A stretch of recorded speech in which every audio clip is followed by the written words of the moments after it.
Hey guys, it's Chelsea from The Financial Diet. And today we are going to be talking about something a little bit controversial, and that is Disney.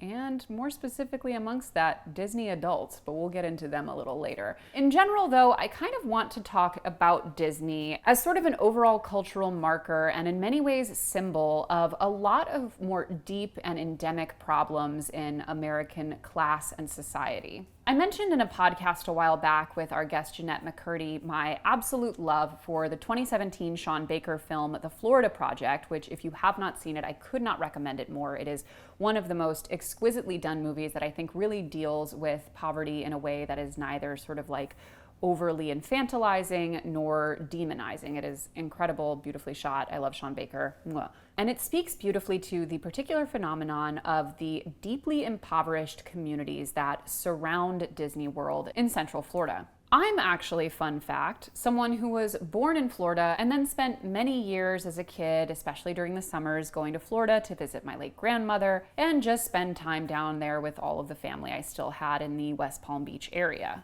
But for all of that, I never ever went to Disney World. I've never been to a Disney theme park. And that is mostly because when I was little, my family didn't have enough money for it. But I remember very acutely how much not going to Disney World as a kid made me feel like a weirdo, like a loser, like someone who was missing out on an essential part of the experience of childhood. And while one could say that it is largely harmless to plan a family vacation to Disney World, there is more danger than one would think in the whole going to Disney World as a kid rite of passage that so many of us are familiar with. Because the reality is that these parks are incredibly expensive, and while they may be totally out of access to many families, they also lead other families to go into debt just for the experience that is viewed as so universal. And while in every way it is objectively a luxury, we have strangely in our American culture reframed it as something that is essential to every child's experience. And again, the feelings that I felt as a kid of being so left out of that experience, and in some ways kind of less of a kid for not having done it, lingered with me for a surprisingly long time. And beyond just the theme parks, the entire Disneyfication of our childhood in the US, right down to how much those parks can negatively impact the communities around them, a la the Florida Project, really speaks to how much we've let what is ultimately just another corporate behemoth take over so much of what we think represents childhood, normalcy, and magic. Now, Disney parks in particular do contribute to all kinds of economic disparities around the world and can even strongly drive the homelessness in the surrounding areas. But for the sake of this just being one video, we're going to focus on the very American phenomenon of Disney World and its community of Lake Buena Vista, Florida. Now, Disney World and the other Disney parks have rightly received plenty of criticism for tailoring their prices to the rich. And while there could be a long drawn-out debate over the affordability of Disney, there really shouldn't be, as the numbers can speak for themselves in conveying just how expensive vacationing at Walt Disney World is. For admission off-season in Walt Disney World in Florida, you can expect to pay $419.85 per adult for entry into the four main parks. Now, mind you, Disney World defines adult as anyone aged 10 or above, which,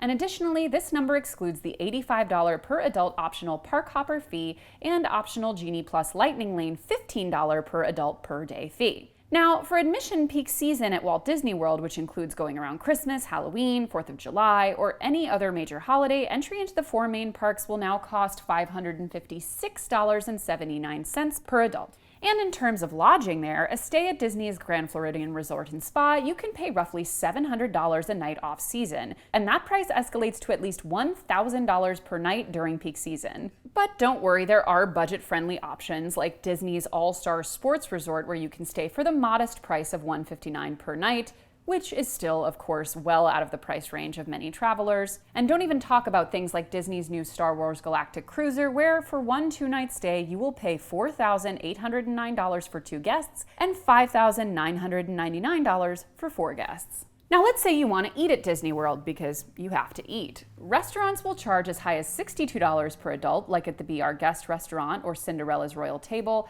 And if that's not high enough, Monsieur Paul and Epcot is $175 per adult for their prix dinner. Now, I'm sorry. I know we don't try to engage in we try not to engage in spending shaming on this channel, but if you're spending $175 for one person's dinner at Disney World, you should be shot. Now, that is not to say that you can't find more affordable dining options at Disney, like at the quick service locations, which are basically Disney fast foods. But be prepared for potentially long lines and difficulty finding seating, particularly during those peak months. Now, again, of course, you can always be incredibly strategic in how you do it. You can pack snacks, you can lean into all of the free water they're giving away, thanks Disney, and do everything you can to minimize cost along the way. But for most families, a trip to Disney World with children is still going to represent an exorbitant expense well out of the range of most travel budgets. Because don't forget, if you're going with some kids, they're definitely going to want to do things like get merchandise while you're there, which can easily run you hundreds of dollars. And with all of these figures in mind, the stories you are hearing or may not be hearing about families going into credit card debts from these vacations aren't hard to believe.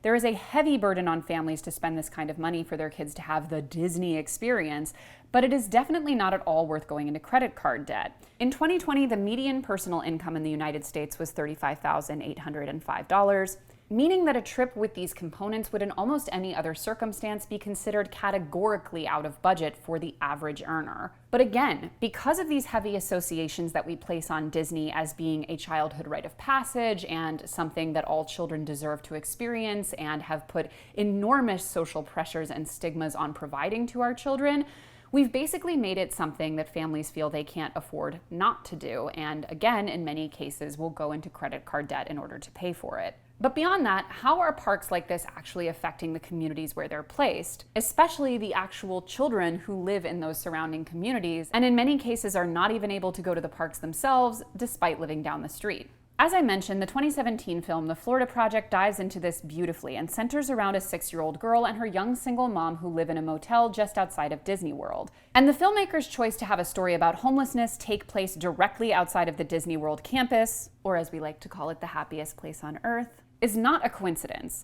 According to the Tampa Bay Times, Osceola County counted 888 students living in hotels and motels during the 2016 to 17 school year. By comparison, Pinellas County had 493 similarly housed students enrolled and 256 in Hillsborough County. According to the Associated Press, there are approximately 1,700 homeless families in Osceola County, a neighboring county of Disney World. Now, there are a lot of contributing factors leading to the spikes of things like poverty and homelessness around these parks. But a couple that are of particular note is that Disney, amongst many other corporate offenders, notoriously underpays a lot of their workers, including people who depend on these parks for jobs. Similarly, the park's location raises the prices of almost everything around it, meaning that for the average family living in these areas, especially if they're relying on underpaid jobs at places like these parks, are not going to be able to access the same things at the same prices as families would in neighboring counties. But Disney's ability to cash in on its cachet with children, often to the exploitation and detriment of the communities around it, is not something that just ends with children. Some of you may have recently seen in the news Disney's plan to open a planned community for its adult fans, because I assume children aren't getting mortgages. And this may seem a little strange if you're not familiar with the incredible digital phenomenon of the Disney adult, or the Disfluencer. Now, the Disney influencer community is larger than one might think, and it's become one of Disney World's most successful marketing tools. Disney influencers post images of picture-perfect Disney World vacations with Instagram-worthy snacks, shots in front of Cinderella's castle, or the Epcot golf ball. On TikTok, they'll post tips and hacks on how to make the most of your vacation, which can be great and helpful. And let me say, if you have a trip planned and are looking to maximize it, there's nothing wrong with consuming this content, or in some cases, creating it. But what is most upsetting about this phenomenon is how it ultimately perpetuates a culture of pure consumerism. Like many other types of consumer-driven influencers, these accounts will often post hauls of all of the incredibly expensive merchandise they've gotten, or their custom costumes, which of course have to be adapted so as not to be confused with the actual park actors, or daily trips around the various bars and restaurants and cafes that easily exceed the average daily take-home pay of an American worker. Now, this isn't anything new, right? So many subgenres of influencers are all about that same level of consumerism. But again, the Disney phenomenon has a really effective tendency to sort of whitewash all of these aspects of the culture, whether it's the consumerism, or the underpaid and exploited workers, or the fact that even accessing this experience leads many American families to put themselves into debt.